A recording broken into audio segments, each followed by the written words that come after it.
A gente vai ter que entender aquele conceito do VO2 máximo, né? Esse conceito do VO2 máximo, o que é isso? É a quantidade total que a gente pega do oxigênio que está na atmosfera e consegue fazer com que ele seja absorvido, utilizado e gere energia. Então, quanto você consegue tirar do ar para, no fim das contas, gerar de energia? Basicamente, meio que é esse o conceito, tá? Ele é medido como, né? Em ml, que é uma unidade que a gente vai ter de volume ali, né? Por minuto de respiração, por quilo de peso. Legal. E ele é um índice de saúde, poxa, brilhante, porque ele vê muita coisa ao mesmo tempo. Ele não vê só o quanto você tá bem da parte cardiorrespiratória. Ele vai ver o quanto você é eficiente para trocar os gases aí, para fazer a respiração. Então ele vai ver, ó, o cara que tem um pulmão bom, se ele tem um VO2 muito bom, ele vai ter um pulmão bom. Ele vai ter um coração legal que vai bombear isso bacana. Ele vai ter um sistema de transporte do oxigênio, as hemácias, tal, eficiente. Ele vai ter uma célula que capta com as mitocôndrias, que são as usininhas que a gente tem ali de energia, eficientes para captar e converter isso em energia. Então você vê, ó, ele leu tudo isso com um número só, tá?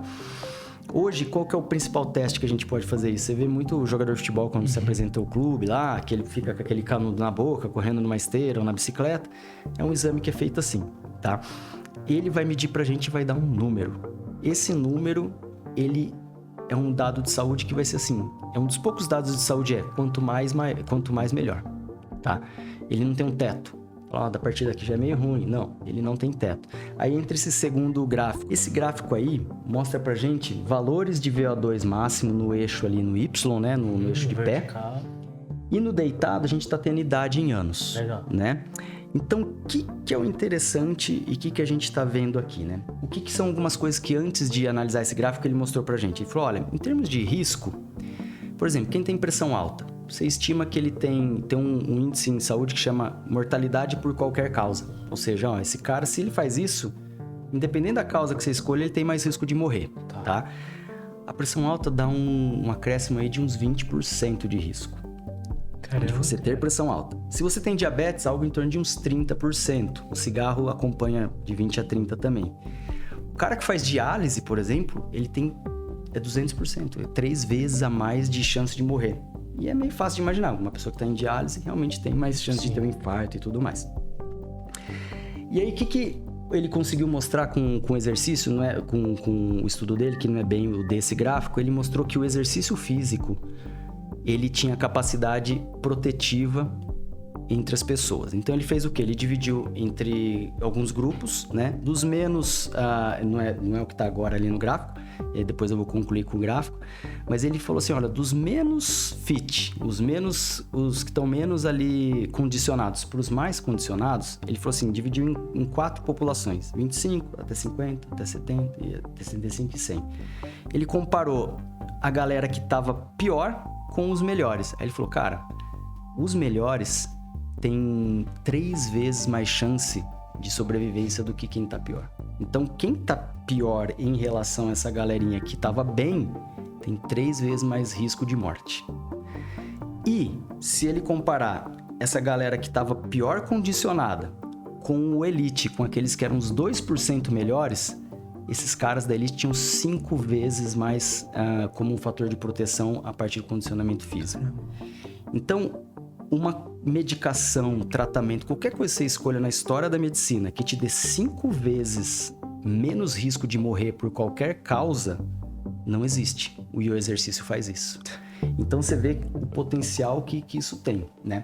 Esse gráfico aqui, ele é bem bacana, que ele mostra pra gente, por exemplo, os caras que são muito bem condicionados, aqueles que estão na elite, é o gráfico verde, tá?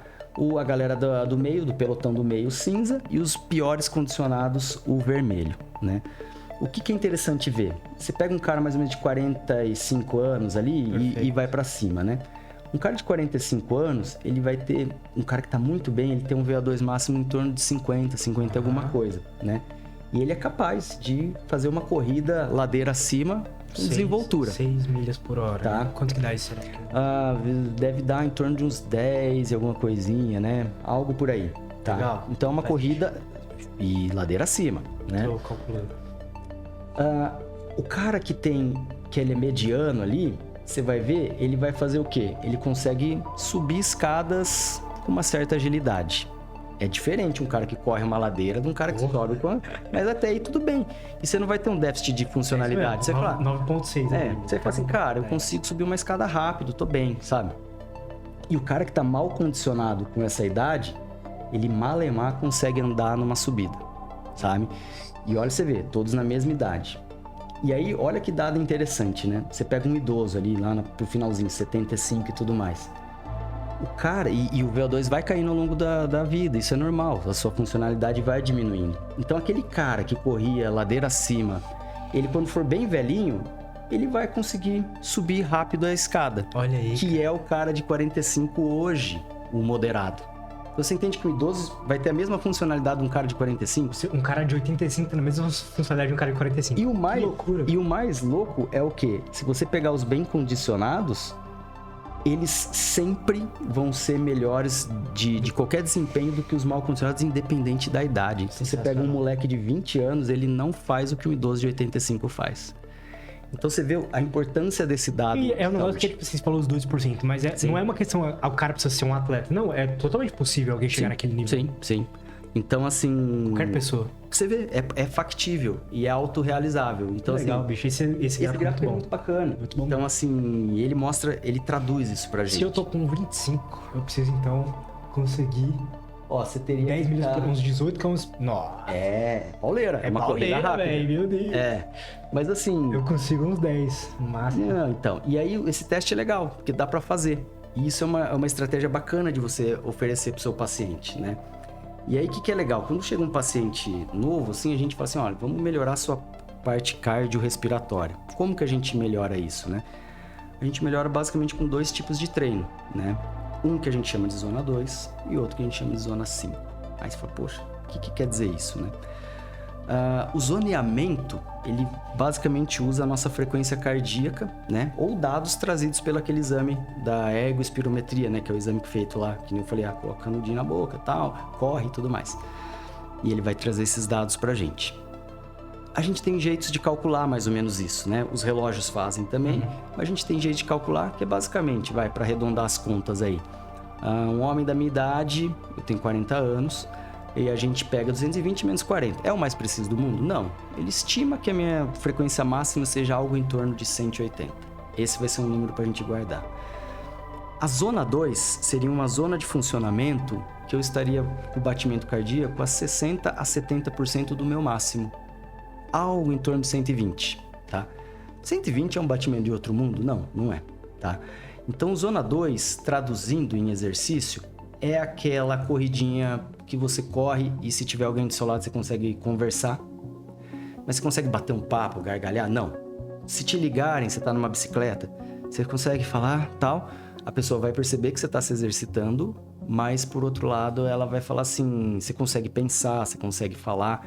Então, esse você está na zona 2 geralmente nesse território, tá? Então você pode olhar seu relógio e falar, tô a 120. Você pode olhar na bicicleta, você pode ter essa percepção. E o mais interessante é que os estudos mostram que talvez o mais sensível seja a percepção de esforço. Que é uma coisa que você não precisa de máquina nenhuma. Você tá correndo ali e fala, pô, se alguém me ligasse, eu conseguiria conversar? Sim. Não tô muito cansado, então você tem que baixar o ritmo, tá? Então, esse treinamento de zona 2, ele faz o quê? Ele dá pra gente o que a gente chama de flexibilidade metabólica. A gente passa a ser um cara extremamente eficiente em usar as 2 formas de energia. E nesse zoneamento, a gente basicamente está usando gordura como fonte de energia. Então, quanto mais a gente usa as 2 formas, gordura e glicose, a gente vai ficando, vamos dizer, mais flex em termos de capacidade respiratória e usando menos glicose, melhor vai ser. Então, esse zona 2 é muito eficiente. E a gente faz um treinamento das nossas mitocôndrias para usar. Porque usar a gordura como fonte de energia é mais dispendioso pro organismo do que usar a glicose, por exemplo, ou usar a respiração anaeróbica, né? Que é aquele tiro final, aquela coisa que você já não está usando o oxigênio como um fator ali da energia, né? Então, esse zoneamento é muito importante ser trabalhado. É o que os atletas mais trabalham. Você pega, às vezes, atletas olímpicos. Você vê um Michael Phelps da vida, ele faz aquela piscina lentinha. Ele pega um grande ciclista, ele vai estar ali fazendo um pedalzinho mais... E é um cara que pode dar muito mais que isso. mas ele precisa fazer esse treinamento. Então, quando você faz essa zona 2, se a gente pensar no condicionamento físico como uma pirâmide, assim, como que você aumenta a área de uma pirâmide? Você ou amplia a base ou amplia a altura, né? Então, é um trabalho de ampliação de base. Por isso que, às vezes, você olha no seu smartwatch e aparece, assim, treino base.